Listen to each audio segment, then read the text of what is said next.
Oh, sorry about that, folks. Trying to play the trailer for the film and having a little audio difficulty with that. Oh, sorry about that, folks. And boy, just full of technical issues tonight. But welcome. 'Tis I, the former Douchebag Kylo, the former Agent DBK, now you're Kriffing DBK.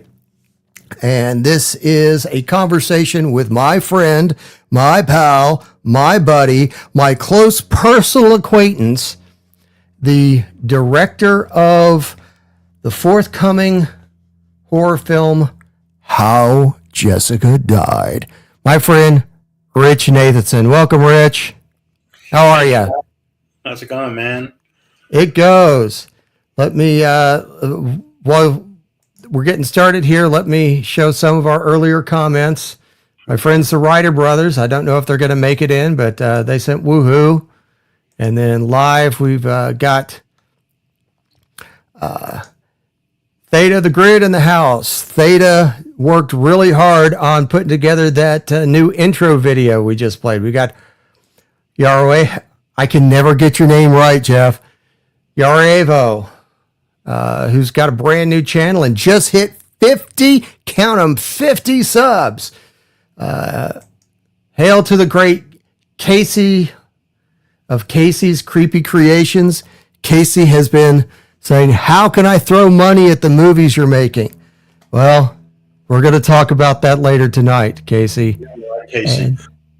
And I think that may be all that we see in the chat. I'm showing a few more people watching the stream being a bit silent. We had a lot of activity in the last, 12 hours. One of our producers posted about the show. A couple of larger X accounts that are friends of mine reposted about the show. So hopefully we get some attention. Anyway, Rich, what a day, man. What an interesting, we met on Director's Cut, wasn't it? I believe so. That's when I met Adam Rifkin. Riff, as I call him, behind his back. I don't know if he likes that or not, but it's just easier to say Riff than Adam. It's half the syllables. But met Adam, and then when I came on board to do a little help with the editing, just to give my 2 cents on the project, that's when I think I met you. I believe so. Yeah, was that day? Yeah. I'm sorry. In Dan's editing room. Right, in Dan's editing room, and we spent a lot of time working on that first 5 minutes. Yeah.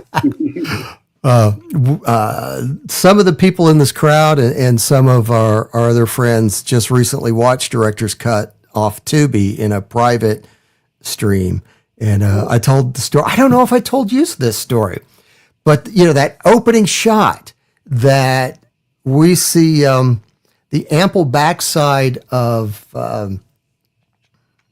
I don't know her name as she's credited in the film, but she's more widely known as I can't think of the first name, but last name is D. Starts with an S. I'm drawing a blank, but she makes two kinds of movies, right? Country and Western. No, she makes adult films, as does a few of the people that Adam casts from time to time.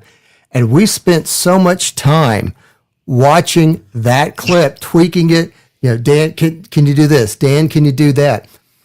It was about a year later, I was watching that the Hungover Games, the parody. That's the mashup between Hunger Games and The Hangover. And there are some adult actresses in that. And, I'd seen this person. I'd brunette. I was like, I recognize her. She looks familiar. I don't know who she is. Her top comes off. I don't know who she is. There's a point where she jumps on somebody's back and all of a sudden went, oh, that's so-and-so. And the woman I was with at the time says, how do you know that? I have a feeling that Adam knew he was pretty happy with that first shot from the very beginning, and he just wanted to spend 12 hours watching it over and over and over again. Well, we did eventually move on to other things. I know we got as far as the continuity error on the clock and what to do about that. But although we haven't necessarily worked together a lot, we've worked on a lot of the same projects. I think I've got images here. Let me see if I can find them. I'll just do it this way. This isn't the best way, but this is the way I'll do it. I think this was about the time we met on director's cut here, or this is probably on set. So this is probably I met Adam on set, but I don't know that I don't think we met on set, or if we did, it was very briefly. Let me find that. There we go. But there we go. That's you with Adam. And that's the day Adam and I met, actually. Oh, wow. In 2012. We had met on another project, which, of course, led to all these other. Okay. Okay. The day we met, that was up in his old house. Okay. And then I remember that's you on the set of Director's Cut, right? Now, correct me, is that actress, was she dating Adam? She was dating Adam. Yeah, I thought so.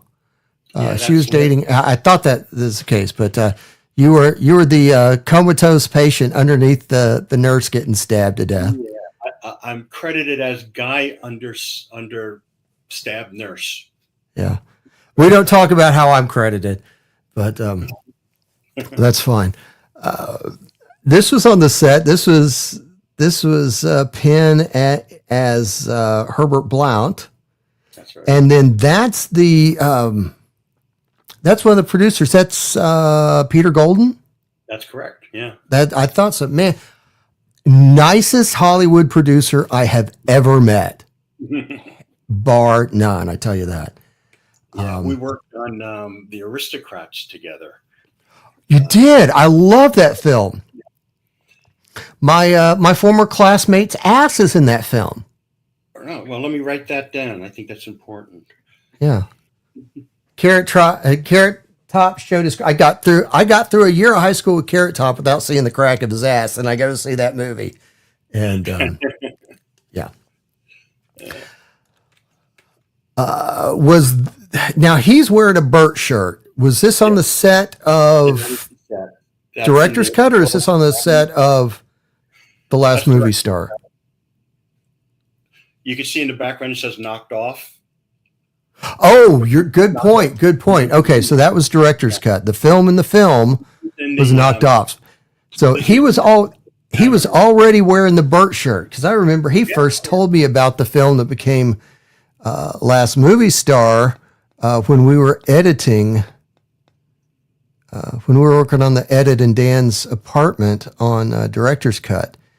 And I know that you wound up on the set of that was the pickups for Director's Cut after Penn lost all that weight. Yes. Yep. And I know that you somehow made it onto the set of it was Dog Years. It's now The Last Movie Star. Yeah. I don't know if it really worked this way, but I'm telling people I'm the one who talked you into flying out. I know. I remember I told you I had just gotten back from the set. Adam was kind enough to put me in 30 non-consecutive seconds of that film. Oh. So I'm now uncredited next to the late great Burt Reynolds. So you went out to where was that? Knoxville, right? That was in Knoxville. Right. Yeah. Okay. But you made it out to set, and you've got, I know this is with Bart's chair, but you actually, didn't you have an interesting story of kind of working with Bart? No, I didn't. I Oh, actually didn't really meet him for more than 5 seconds. okay. No. I've been telling everybody I know that you were the body double in those scenes where they That's needed right. Bart That's to right. talk to somebody else.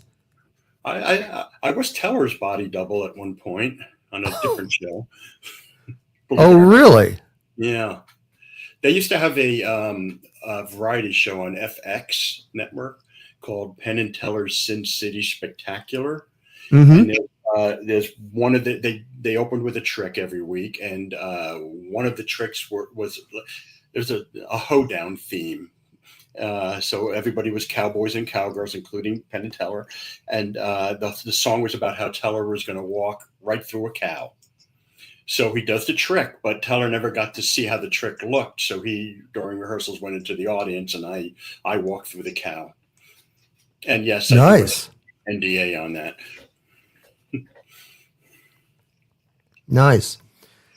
Let's see what else we got here. We got now this. You included this because you know that I didn't get to go to set when we worked on. That's just me in my backyard. Oh, okay. This is No, not Last Train to Fortune. that is Last Train to Fortune. Okay. All right. All right.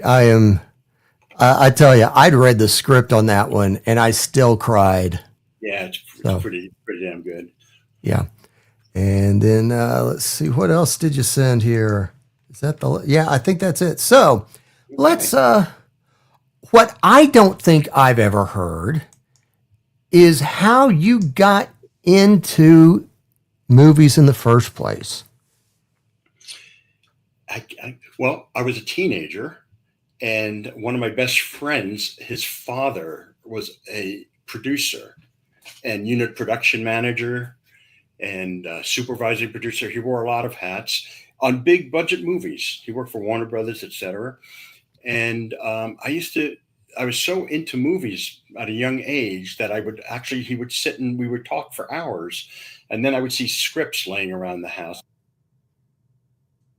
Rose, The Exorcist 2, a bunch of stuff. And he was nice enough to invite me into New York City. I was living on Long Island. And me and his son, Mike, both of us went in. Before we knew it, we were sort of put to work, probably illegally. And we're just walking around doing crowd control with megaphones and badges and walkie-talkies. And I'm like 16 and just totally loving every second of it. And it was on The Exorcist 2, which I believe they've just made a documentary about how bad that movie was. And that was it. That's what started it. And I went home the next day and I started writing my own movie. And I wrote my first feature. And I knew very little about, just from reading scripts. So I knew very little about what to do. So I think my first feature was 38 pages long. But years later, I did make it into a full-length feature, which, by the way, is still available if anybody's interested.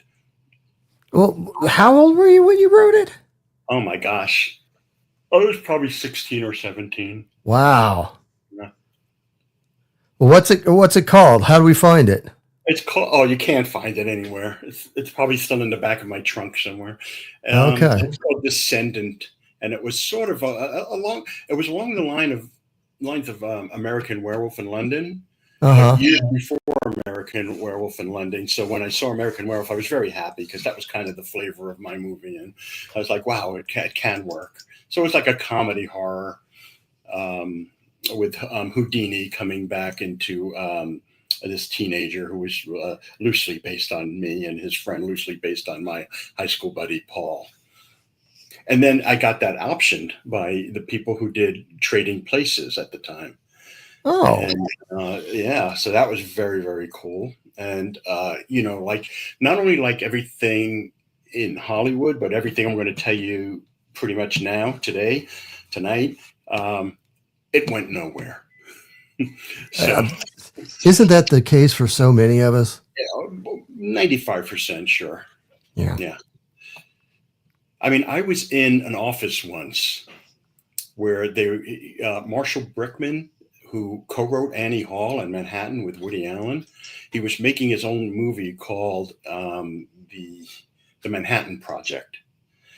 And these producers that I was with, we went to lunch and we came back, and in the days of answering machines, they turned on the answering machine, and there's Marshall Brickman on the answering machine. I'm not going to imitate him, but he was in tears, crying that they just 86'd his movie, and they cut it. He ended up making it years later in the 80s, but this was this was probably the 80s also. Excuse me. Like maybe 81 or 82. He probably made it late, like 4 or 5 years later. But to hear the guy who wrote Annie Hall crying on an answering machine, it was like, that was a lesson early learned about the business. Well, did you, that's how you got your foot in the door. Did you just go straight from there like Adam, or did you go to film school or? Good question. I took a left turn. I went to NYU Film School. Ooh. I graduated, and then I worked on a few movies. I worked as a PA, and in my second movie, I started out as a location manager. From people who worked on the first movie, they thought that I fooled them into thinking I was so good. I was like, I don't know anything about location. No, you didn't fool them. They saw talent when they saw talent. Very, very lucky, because I knew somebody who was getting into real estate, and I got the director a huge production office in Chelsea for like $300 a month, because he had it for 3 months before he rented it out to his family. So we took it over for 3 months, and that director hired me on the spot. And again, I wound up producing that movie because the producer just walked out, and I didn't know anything about producing. And that was a very, very quick study. So my experience with producing is you really don't need to know anything except how to get things done. And if you know how to hire people who are better than you and how to get things done, that makes you the producer. But what's your experience? I don't want to divert too much out of what we want to talk about, or whatever. I don't mind, actually. Whatever you want to talk about, it's fine with me. But the interesting story of that is I didn't know what the hell I was doing. I wasn't prepared to be a producer. I didn't even know the names of any of the lighting instruments. I mean, I knew nothing. Right? So first, I looked at the budget and I said, "You're going to run out of money in 4 days, and you have 2 more weeks to shoot." So the only smart thing I did was take a handle on all the money so that nobody could use it without going through me first, because people were using it carte blanche. Let's go to this restaurant. Let's order all this stuff. So I did that, and then I had to call Camera Mart, who rents everything, to the grip truck and everything, and I didn't know what to tell them we needed. So I told them that I was a PA, and that the producer is standing next to me, but he has laryngitis and he can't speak. Writing it, and the woman helped out and told me everything I needed. What do we need for this? And we filled up the truck pretty well. And I kind of skated through there, just faking it all. And I did okay. Years later, I thought that woman saw through me in a second, and she was just being nice. But you got it done. That's the important thing. I got it done. And that movie never came out also, by the way. Well, it's amazing that any movie gets done, really, to be honest. Yes. Oh, yes. I know about that. So then, my life took a left turn after that, and I wound up going into retail for about 5 or 6 years. And I wound up working for a company. This was in the 1980s, so home video is very, very new and very vibrant. And I worked for a company that opened 6 stores in 6 years around New York City. And I was the guy who would open the store and hire everyone and work it for a year and then move to their next store. And I did that 5 or 6 years in a row, probably 5 years. And then I quit because I saved up enough money to do nothing but write for a year. And that's when Blockbuster called and nobody had heard of Blockbuster in New York. They weren't there yet. And they kept making me offers, and I kept saying, no, you don't understand. I want to get out of this business. I want to go back into movies. And finally, they made me that offer I couldn't refuse. And I said, okay, I'll give you 6 months. And I opened the first Blockbuster in New York City. I gave them 8 months, and now I had tons of money. I was doing very, very well financially. When I was working in films, not so well. But when I was working in retail, I did very well. And then I did take the year off, and I ended up writing a musical comedy which played off Broadway. And I wrote another. Somebody had told me that they knew Sigourney Weaver, and if I wrote a script for her, they would give it to her. So I wrote a script for her. I don't know if that woman ever knew Sigourney Weaver, but the movie got traction, and I ended up getting an agent living in New York. I ended up getting an agent in LA, and he ended up selling it to MGM. So that was my first of 2 big sales.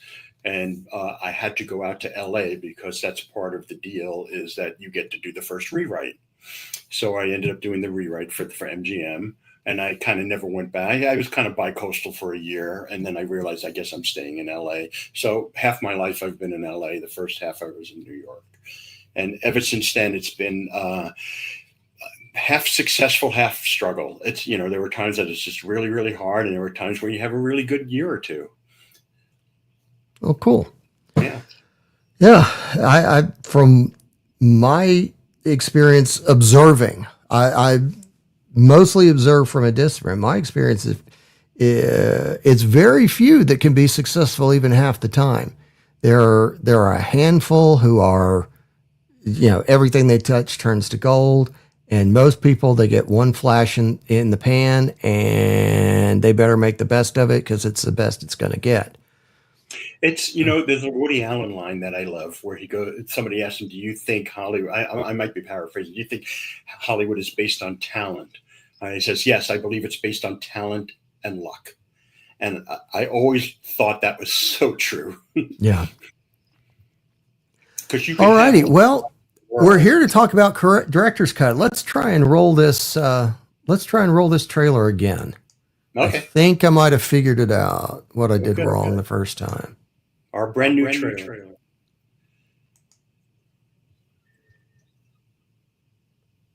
Well, not hearing it.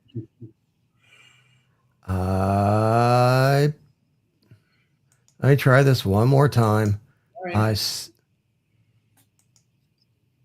said share it with audio. Share screen. Picture.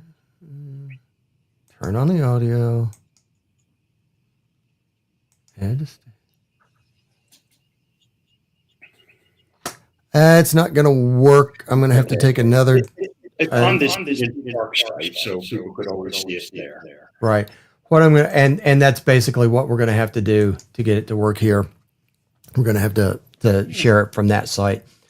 So without the trailer anyway, I swear when I played it last week, we had sound, didn't we, Theta?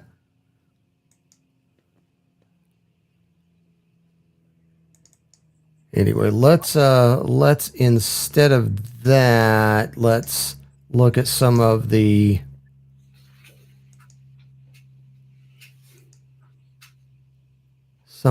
pics you sent. And wow, you must have spent a lot of money on that. We built that from scratch. You did. Yeah. It looks really familiar for some reason. I can't remember. Oh, I'm sorry. I made a mistake. That's I thought that was something. No, this is joking around. This is Penn Jillette's old house. It was called the Slammer. Again, it was originally designed as, sort of like a prison. And originally it was just that A-frame out in front. It was just somebody's house. And then he added that whole left side. And then years later, when he had children, he added the back house, and that was like the children's area. And that's where we shot the probably about 90% of the movie. Now, I heard that the whole reason you wrote and filmed the movie here is that when wrapping up director's cut, Penn said, my kids have no friends. I'm going to move to a neighborhood where my kids can have friends. And so I'm going to sell the slammer. And whoever bought the slammer decided to tear it down and, I don't know, build condos or something.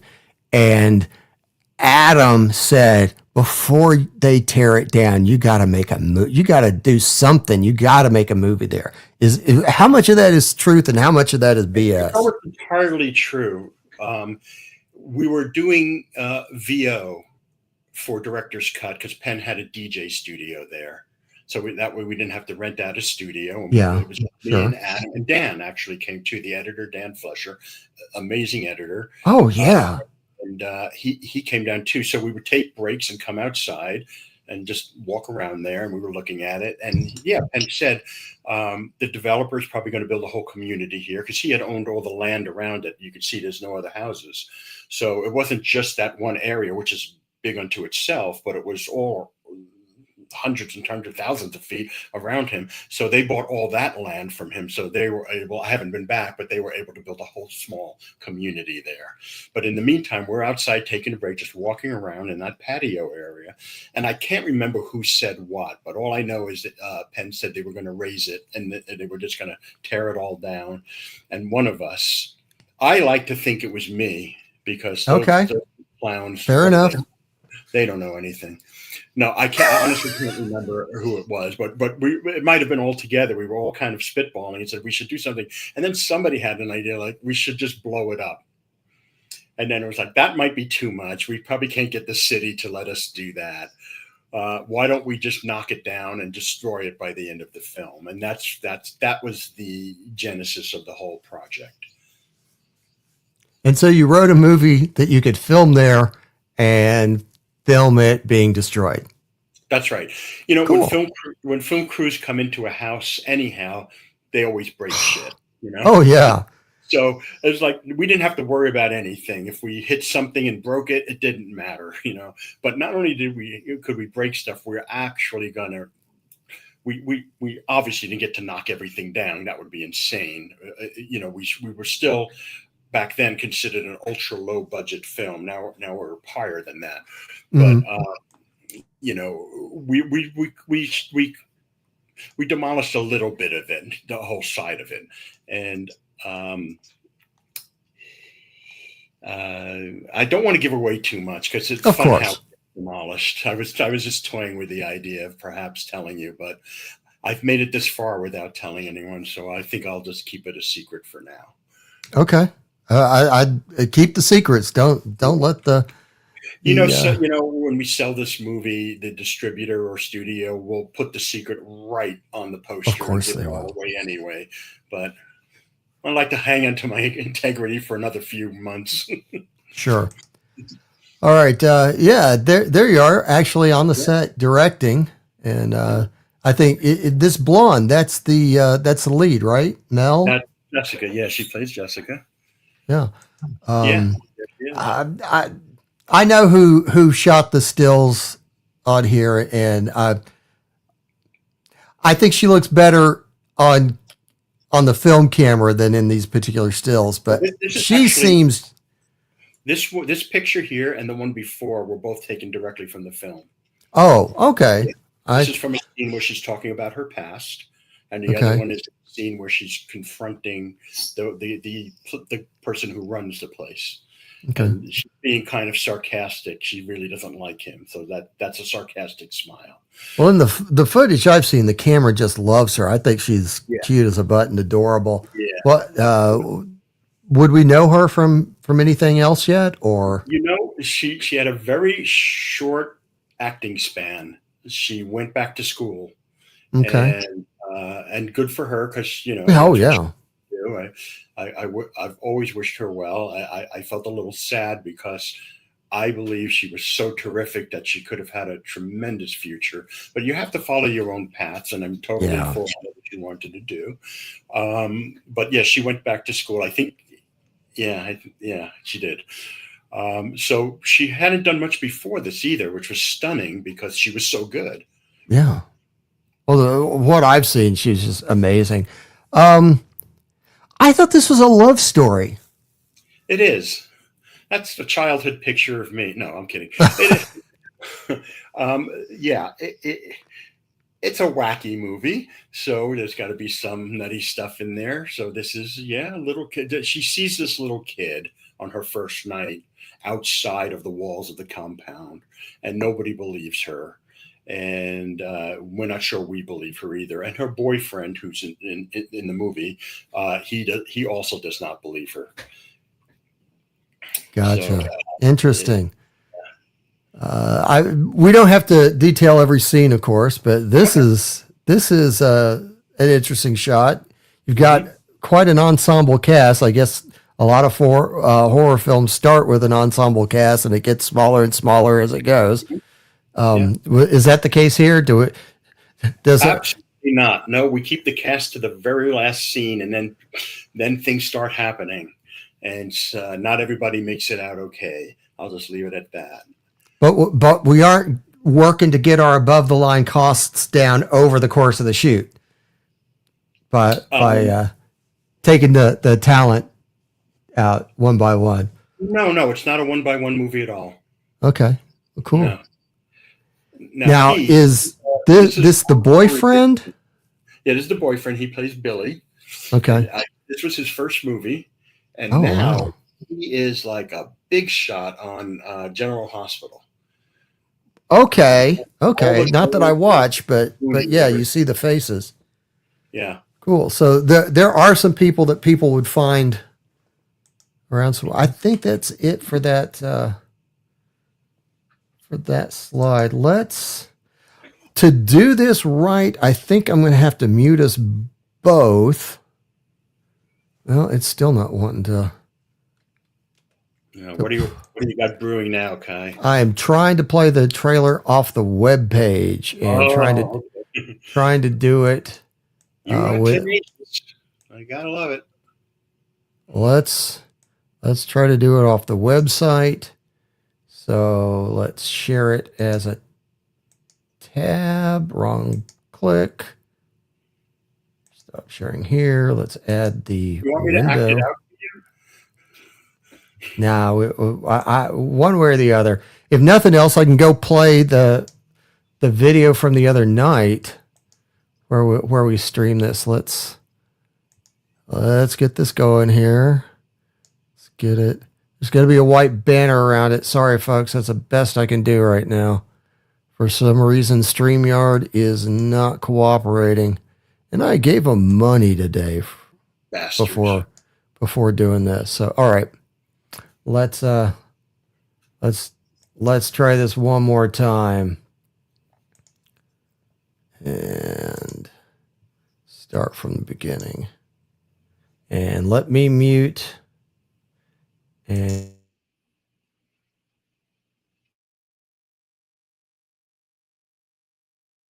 you are so gonna love it here.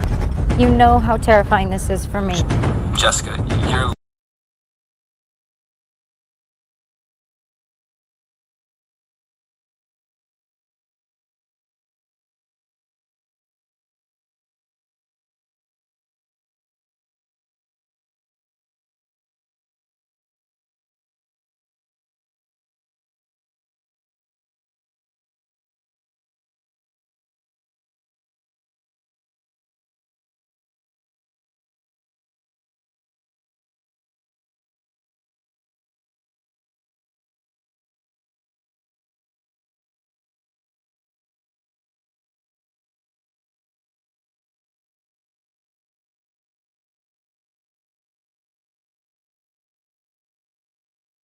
life is about to...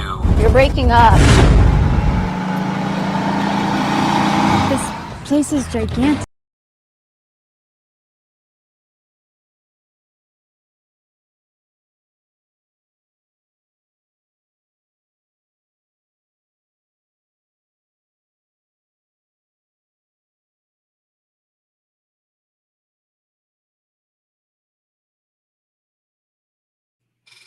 sorry about that. I was muted too. Yeah. Yeah. Okay. StreamYard's just not StreamYard's not gonna participate here. So Okay. you wait. I did hear it. You heard the trailer. I did. Okay, well, let's go back and do that again. I couldn't hear it on my end. Oh, I heard it. Sorry about that. Let me come back to it. This is weird that I can't hear it. Okay, let's go pull it back up. Let's see if I can put it over here so I can go full screen. Ah, okay. All right. Now I ought to be able to do it this way. Hang on.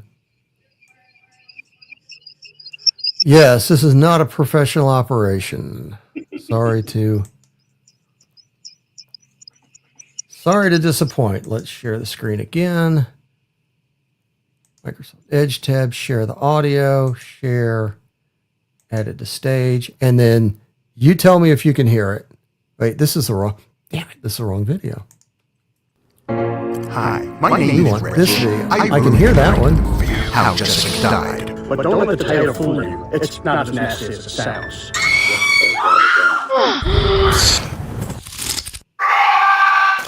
I need a producer. That's what I need. You and me both, baby. All right, it won't go. Let this one go full screen for some reason. Okay. All right, let's just reload it. This is the one we want. You are so gonna love it here. You know how terrifying this is for me. Jessica, Damn it! All right, I'm just going to do it this way. Get the other one to go to full screen, not this one. This is ridiculous. Don't judge the film by me, folks. Judge it by what you see in the trailer. Once I play the trailer. you are so gonna love it here. You know how terrifying this is for me. Jessica, your life is about to. You're waking up. This place is gigantic. Look at the cat dragged in. Why don't you show Jessica the living quarters? This place makes me feel alive.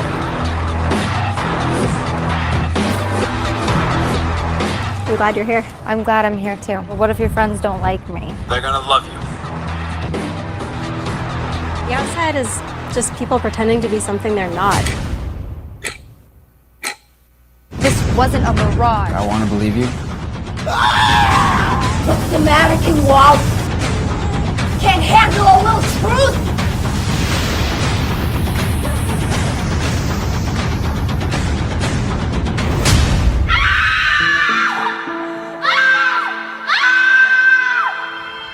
We all love it here. Thanks, Billy.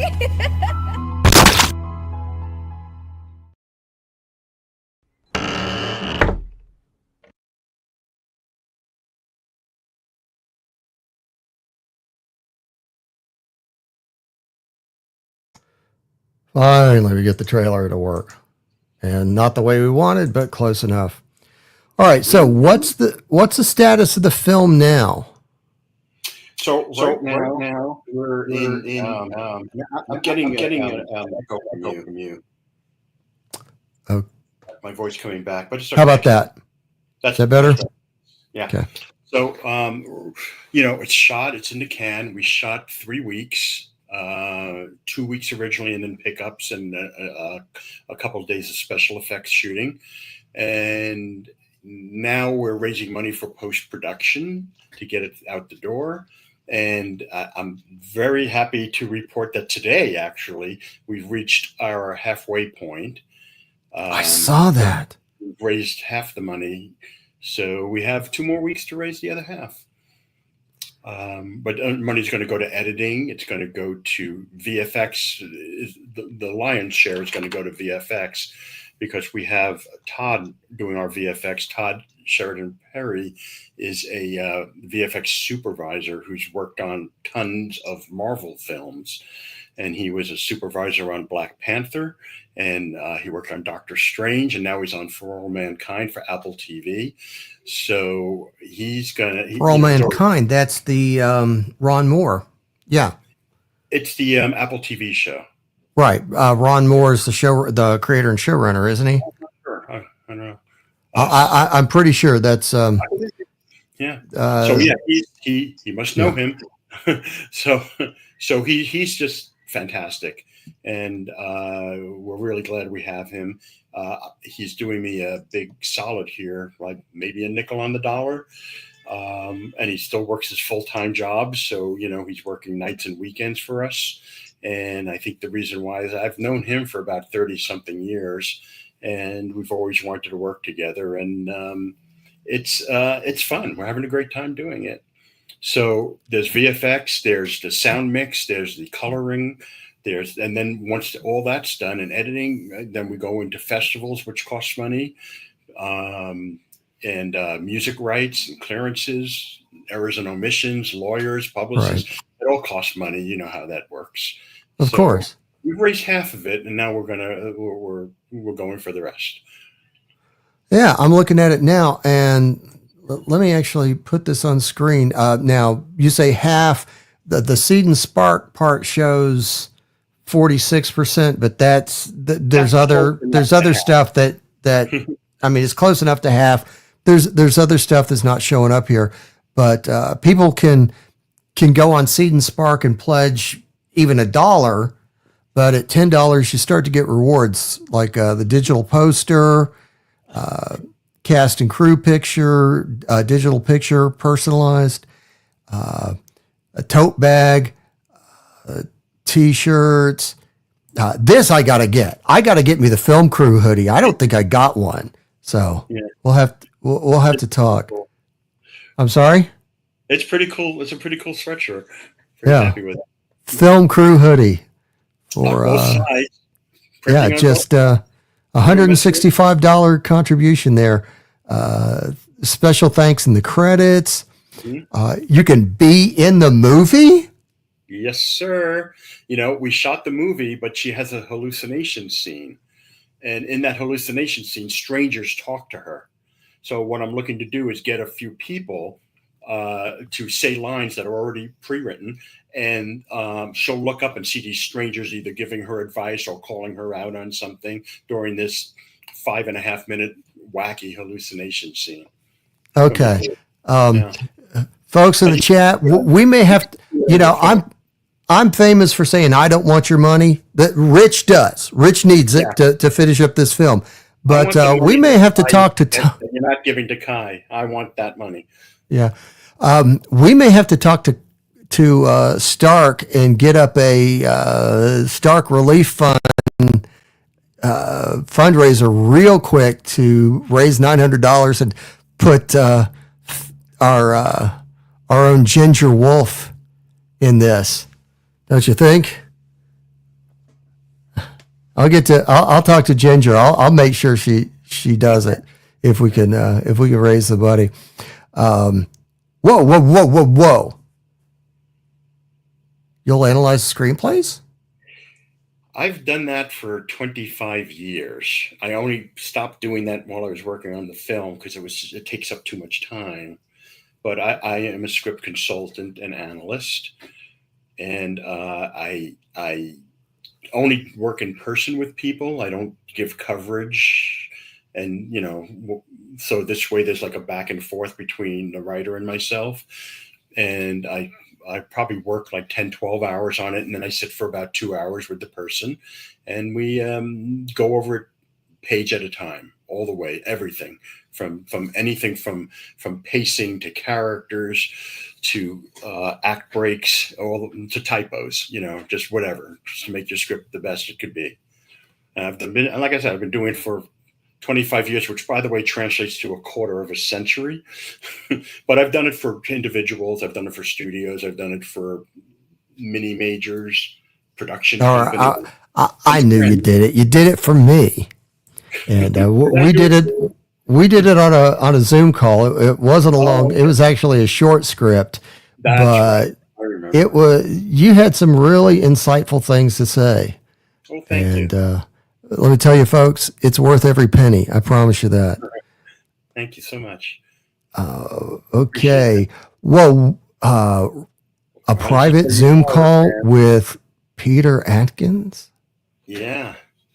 That's Peter. He wrote Hellraiser 2, 3, and 4, and Wishmaster, and he's also a horror novelist. If you have horror fans out there, and all these rewards are available through Zoom, but also in person. Oh wow, really? But So, here's one-on-one with head writer of SpongeBob. Mm-hmm. We have some magicians in the chat. Oh, there you VIP go. night for 2 at the Magic Castle. Yep, and Handsome Jack will walk you around and take you to all the shows. He probably won't go in because you've seen them a million times, but he will answer all your questions. And Handsome Jack is an award-winning magician. And we all know who that is. This guy again. Yeah. Zoom call with Adam Rifkin. The Adam Rifkin. The Adam Rifkin. A screening before it's finished. Yep. Night for 4 at the Magic Castle. Now these are for people with deep pockets, obviously. But if you've ever had a dream, visual effects supervisor. Yeah. At the same time, the way we were looking at it is that this is like a once in a lifetime thing. Like when I was growing up, you couldn't sit with the Simpsons producer. So these are all kind of like very rare opportunities to have. Give Jessica your name. Yeah, they were only giving away one of these. She mentions her name twice in the movie in VO. Since we shot the movie already, we can't go back and shoot more. But in her VO, she says her last name. And right now I have a slug name in there for her. It's Scobie. But if you want to use your name or somebody else's name, we could get it in there. And twice in the movie, she will say her last name as your last name. Whoa. And there's the man himself. An hour call with Penn. Yeah. Private lunch with the guy from SpongeBob. Yeah. Private lunch with Peter Atkins. Mm-hmm. Associate producer. Yeah. That's credits for producer and associate producer, so we thought we'd throw that in.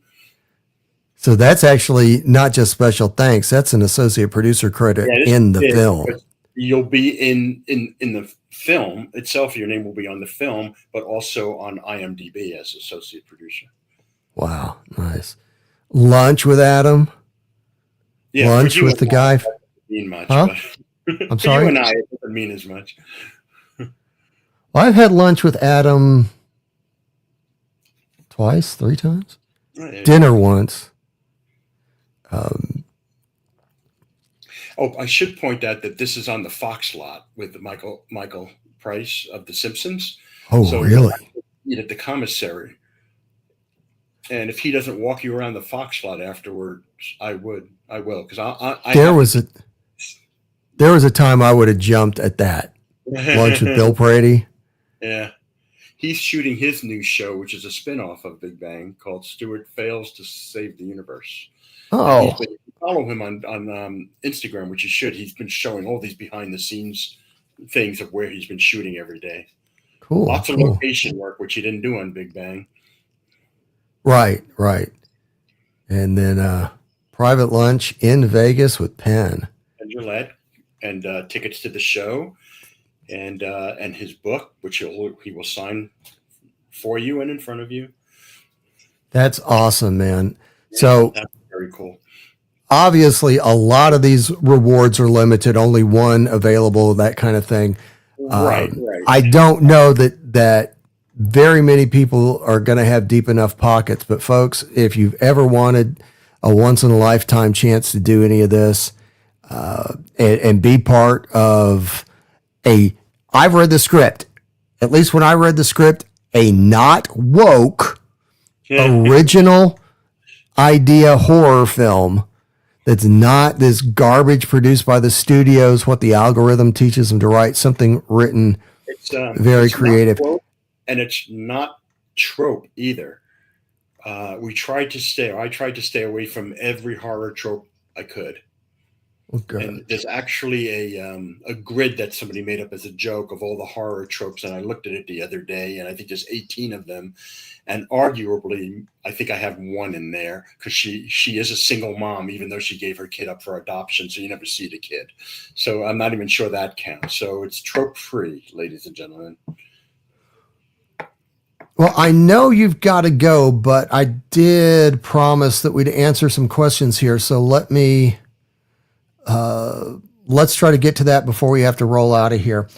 Casey asks, Mr. Nathanson, as a writer, I find it hard to come up with ideas. Would you mind going into a little bit about your process and explain how you come up with the ideas for your various scripts? I presume is what that was going to say. Yeah, it's sort of a tough one to answer. I'll do my best. I keep my phone with me, and anytime I get an idea, small or large, it could be a line, it could be a whole log line for an entire movie, I'll write it onto my notes app. And I now have 3 notes apps for different ideas because there's probably hundreds of them.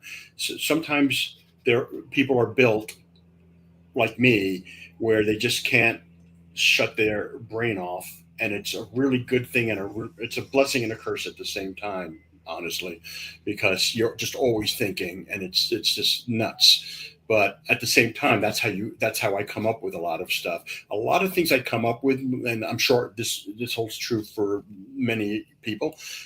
You're watching something, I'm sure we've all done this, and you think you know how it's going to end, or you think you know where it's going to go, and you find out you're wrong. But you like your idea better. And that could bring a whole movie. Like, for example, I sold a movie to Sony called Trouble in Toyland, which, as you've learned, was never made.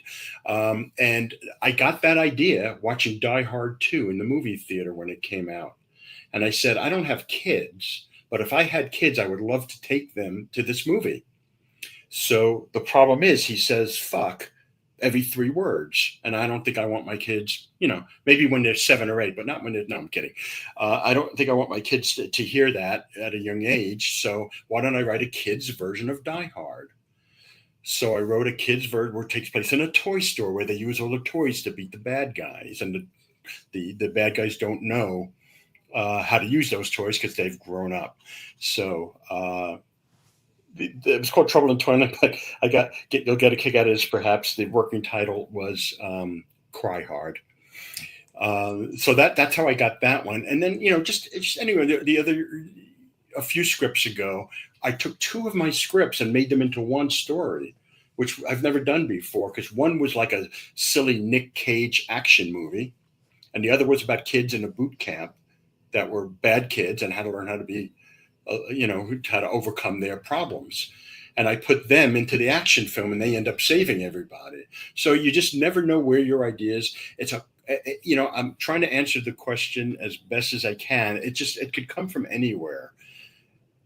I guess what I also say is, I was once working with somebody. I told you earlier I worked at Blockbuster, and I was working at Blockbuster, and one of the guys comes to me and says, how do you come up with your idea? How do you even sit down and write? And it's like, I just do it. It comes easier to me than other things. And then like a year later, somebody I can't remember what sport it was, but they were doing something like gymnastics or something. I go, how do you do that? And I realized this is exactly the same question I'm asking somebody else. We all have aptitudes in different places. So wherever you find your calling, we gravitate towards. And I think that's kind of what happened with me. I hope that answers your question. I think so. I think the takeaway is always be thinking about it and always be ready to write it down, record it, do something so you don't lose That's it. almost more important, because I can't tell you, my wife will, but I can't tell you how many times I've said, I forgot the idea I had yesterday. I know. It may not have ever gone anywhere, and chances are it wouldn't have, but we don't want to forget to write everything down. That should be a mantra.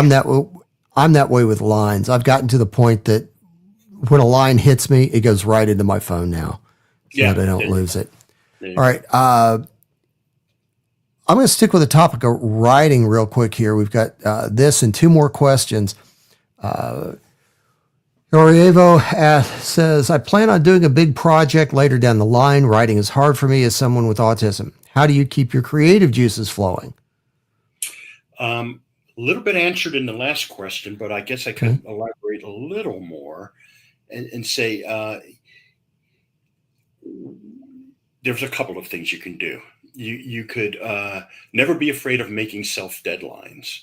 because if you don't make self deadlines, your project might go on for years and years and years, which on one hand is okay. It's your project. Nobody's waiting for it. But on the other hand, you kind of want to get things out the door and maybe work on something else. So, and what I would add to that is don't beat yourself up if you miss your deadline. We all miss deadlines. It happens. Make your deadlines realistic. And if you have problems with attention span or something, make your deadlines longer. The other thing I would say is it's okay, and this I have trouble doing this myself. It's okay to take breaks. It's okay to work on something you're not getting anywhere. Walk around the block. Go to a movie. Treat yourself. Reset your brain a little bit. Come back to it, and maybe you'll just find that. And the third thing I would say, this is all off the top of my head, is talk to a friend about it. Yes, definitely. So many times where I've been stuck, and I have this one friend that I call up all the time. Well, not lately, but I used to call up all the time, and I would pitch him my ideas because I was stuck on something. And I guess this speaks to more being stuck than how do you keep your juices flowing. But and he never helped me. But the fact that I had somebody in the room off of, I figured out all those problems because I had somebody else there. And maybe he did help me a few times. I shouldn't say he never helped me. That's really wrong. But I would guess more often than not, it was just the process of talking it out to somebody else that made it click in your brain. That's a really good guess. That's absolutely true. And don't be afraid of talking out loud. Pitch your idea in your head to your, and then walk around your living room and say it out loud. Walk around outside when nobody's around so you don't look like you're nuts. Or put some AirPods in so people think you're talking on the phone. But that's another good thing. And this is less about juices flowing, though. I'm trying to circle back to that. I don't know if I have a more of a concrete answer than that, to be honest. I think that's something that comes naturally, and if it doesn't come naturally, you have to find ways to make it come. And that's why I was saying don't beat yourself up earlier. It's like if it doesn't come naturally to you, and you find your creative juices not flowing fast enough, that's okay. Just take a deep breath and try again tomorrow, or try again later that night. And one day you'll be laying in bed and go, "Oh my God, I just figured something out about this." Oh, so many times. And it's such a wonderful feeling when that happens. And have confidence in yourself. I know it's corny, but have confidence in yourself. True. Have confidence. Theta asks, how often do you encourage or allow or encourage actors to improv lines? I wrote and directed 3 live stage shows, and I totally encourage the actors to improv in rehearsals only. Because it can get a little dangerous if you're playing for a crowd, for a house. But because actors who get the role and understand it will give you more than you give them. And if you give them that leeway, it's going to make you look good, it's going to make the show look good, and it's going to make them look great. So everybody wins. So with live performances, I encourage it. On this particular project, I was a first-time director, and I did not have the luxury of time to have rehearsals before the shoot, and I did not have the luxury to have rehearsals during the shoot. There were a few people that I knew were going to need a little extra help, and I would have to stop the film from shooting, which is a little dangerous because we're low budget and every minute counts. We had a 14-day shoot for something that should have been maybe a 22-day shoot. So, and then I'd have the first AD going, "Rich, we're waiting for." I got to get this right before we go, or else it's not going to work. So, but that's the long answer. The short answer is I did not have a way to a way to facilitate any kind of improving of lines because we had no rehearsals. Let's imagine for a minute. I add one thing to that. I think if I did I begged the production manager to give us a week of rehearsals to pay the actors, and he couldn't do it because I love actors and I love working with actors, and I thought I would get a lot from my stage experience. I thought I would get a lot of things out of it, things out of them, and I was unfortunately not able to do that. But I did trust my actors. And that's something I learned from Adam, who's sort of my mentor, by the way. And it's like actors will bring shit to a role that you never even thought of, and they'll have different takes, and just let them do their thing. And my other friend Mike, who's actually an executive producer on this movie, when I directed my first show, he gave me the advice, which I live to this day: let actors do anything they want. If they're doing it wrong or it's bad, they're usually the first people to know, and you won't have to stop them. They'll say to themselves, "Oh, that didn't work." There you go. Okay. All right. And then I think the last question is also from Theta. What's one important piece of advice you would give your younger self to grow as a better screenwriter, director that you've learned in this process? If I have to limit to one, that's going to be really hard.